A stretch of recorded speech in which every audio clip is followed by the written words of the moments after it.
I feel like I'm like the biggest Haliburton fan on the set. I might be wrong, but I feel like that. But I did say this yesterday, and I felt this was real.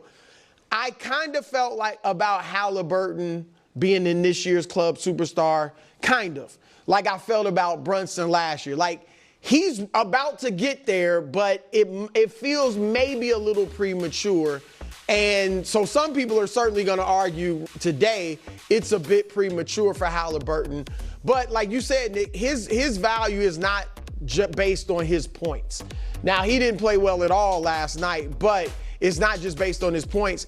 But he does this. Like, he had 11 games this season where he scored in single digits, which is a lot for a superstar. Yeah. He had 2 games where he scored 4 points.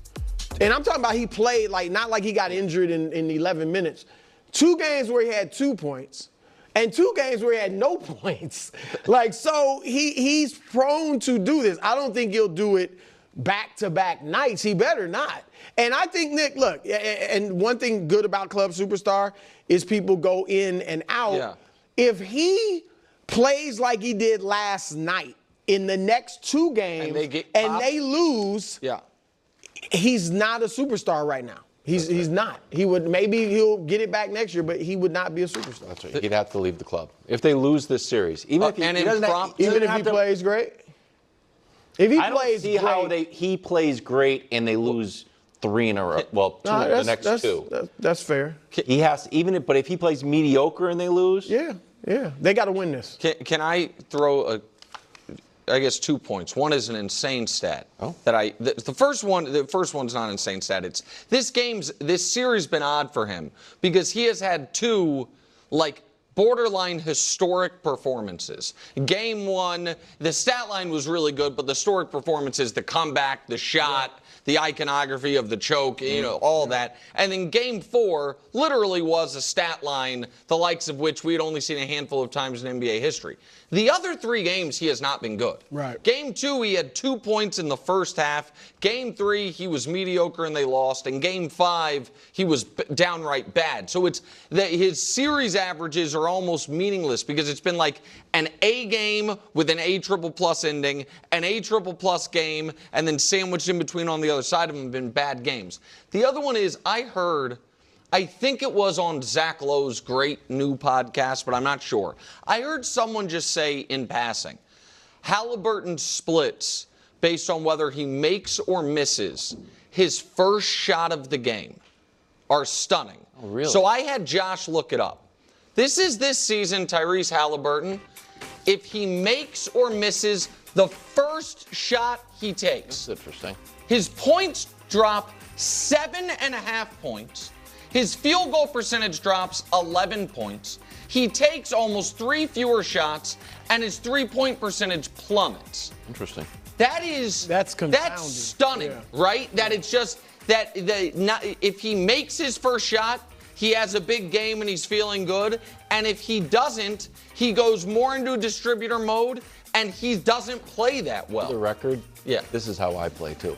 Oh, really? Like you're talking about metaphorically the show or how you play actual basketball? How I play actual basketball. Looks like I'm off today. Looks like I'm distributing. But so that is that. And by the way, it's like 38 games where he made his first and 50 where he missed his first. So it's not a tiny, it's almost equal splits. Gambling opportunity. I mean, it certainly feels like it. That's interesting because people gonna be watching. Yeah, does he make or miss his first shot? But isn't that to me?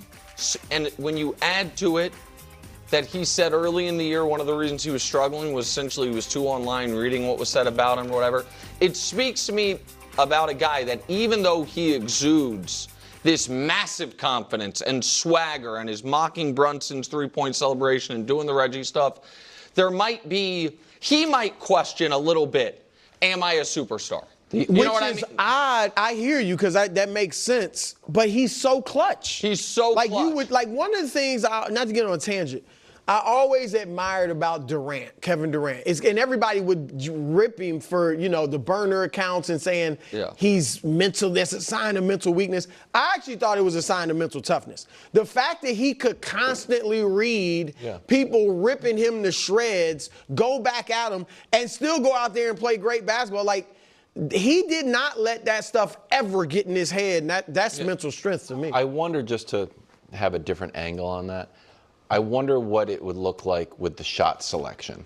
Like, is he being forced into a weird mid-range jumper, or is he getting an open lane to the bucket, and that's indicative? You mean about that graphic? Yeah, of how the game is going to. You get a layup, it's like, oh, they can't. I can get by this guy, and then that it's still. And I should have this. I had just heard it, and what it was when I heard it, I was like, that can't be right. Then Josh looked it up, and I was like, wow. Good job, Josh. And I would just imagine that for Shea or Luka or Joker or whatever, that whether they make or miss their first shot, their numbers are almost identical. You know what I mean? It'd really be interesting to see. And so it was to me noteworthy, and like you said, potentially great live betting opportunity for Game 6. Make the first one. Yeah. Oh, it's going to be some bets. Can Christian McCaffrey have a Christian McCaffrey type impact?